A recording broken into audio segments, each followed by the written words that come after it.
নমস্কার, আমি সঙ্গমিত্রা। আমার এই সহজ রান্না চ্যানেলে আপনাদের সবাইকে স্বাগত। আজ আমি রান্না করছি একদম নতুন স্বাদে চাল কুমড়োর ঘন্ট। আপনারা খুব সহজেই বাড়িতে বানিয়ে নিতে পারেন এই চাল কুমড়োর ঘন্ট।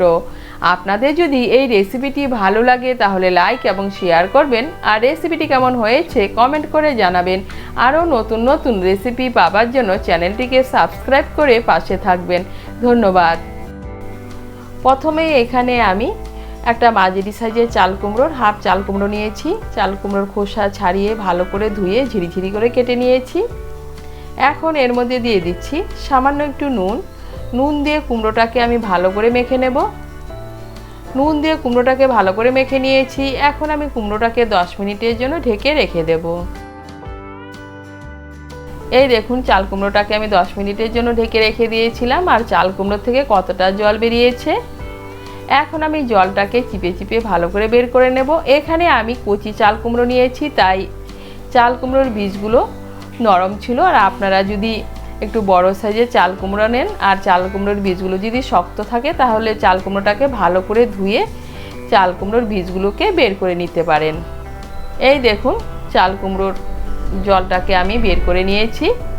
এখন আমি রান্নাটা শুরু করব। রান্নাটা শুরু করার জন্য কড়াই বসিয়েছি। কড়াইতে দিয়ে দিচ্ছি সর্ষের তেল। তেলটা গরম হয়ে গিয়েছে। এর মধ্যে দিয়ে দিচ্ছি একটা তেজপাতা, দুটো শুকনো লঙ্কা, 1/4 টিস্পুন গোটা জিরে। ফোড়নটা দিয়ে একটু নাড়াচাড়া করে নিয়ে এর মধ্যে দিয়ে দিচ্ছি 1/2 টিস্পুন গ্রেট করা আদা।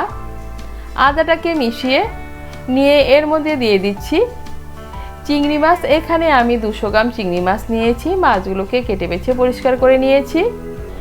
চিংড়ি মাছগুলোকে ভালো করে মিশিয়ে নেব। চিংড়ি মাছগুলোকে ভালো করে মিশিয়ে নিয়েছি। এখন এর মধ্যে দিয়ে দিচ্ছি স্বাদ মতো নুন, দিয়ে দিচ্ছি 1/2 টিস্পুন হলুদ গুঁড়ো, 1/2 টিস্পুন হলুদ গুঁড়ো, 1/2 টিস্পুন লঙ্কা গুঁড়ো। ভালো করে মিশিয়ে নেব। মিশিয়ে নিয়ে চিংড়ি মাছগুলোকে হালকা করে একটু ভেজে নেব। চিংড়ি মাছগুলোকে হালকা করে ভেজে নিয়েছি। এখন এর মধ্যে দিয়ে দিচ্ছি চাল কুমড়ো। চাল কুমড়োটাকে ভালো করে মিশিয়ে নেব। কুমড়োটাকে ভালো করে মিশিয়ে নিয়েছি। এখন এর মধ্যে দিয়ে দিচ্ছি চিড়ে রাখা কাঁচা লঙ্কা। কাঁচা লঙ্কাটাকে মিশিয়ে নেব। মিশিয়ে নিয়ে এখন গ্যাসের আঁচটাকে মিডিয়াম করে 2-3 মিনিটের জন্য ঢেকে দেব। গ্যাসের আঁচটাকে মিডিয়াম করে 2-3 মিনিটের জন্য ঢেকে দিয়েছিলাম। আর এই দেখুন, কুমড়োটা অনেকটা মজে গিয়েছে। এখন একটু নাড়াচাড়া করে নেব। একটু নাড়াচাড়া করে নিয়েছি। এখন কুমড়োর জলটা শুকিয়ে যাওয়া পর্যন্ত রান্না করে নেব।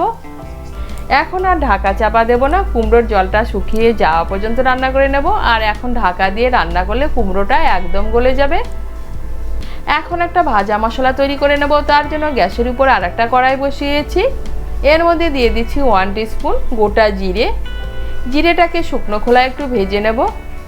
জিরেটাকে শুকনো খোলায় একটু ভেজে নিয়েছি। এখন আমি জিরেটাকে নামিয়ে নেব। নামিয়ে গুঁড়ো করে নেব। এদিকে দেখুন, কুমড়োর জলটা প্রায় শুকিয়ে এসছে। এখন এর মধ্যে দিয়ে দিচ্ছি ভাজা জিরের গুঁড়ো। জিরের গুঁড়োটাকে মিশিয়ে নেব। মিশিয়ে নিয়ে আরও 1-2 মিনিট রান্না করে নেব। ভাজা জিরের গুঁড়োটা মিশিয়ে নিয়ে আরও 2 মিনিটের মতো রান্না করে নিয়েছি। আর এই দেখুন, কুমড়োটা একদম ঘেটে যায়নি। আর তৈরি হয়ে গেল চিংড়ি মাছ দিয়ে চাল কুমড়োর ঘন্ট। আপনারা এইভাবে ভাজা জিরের গুঁড়ো আর চিংড়ি মাছ দিয়ে চাল কুমড়োর ঘন্ট বানিয়ে খেয়ে দেখবেন। গরম ভাতে খেতে কিন্তু দারুণ লাগে।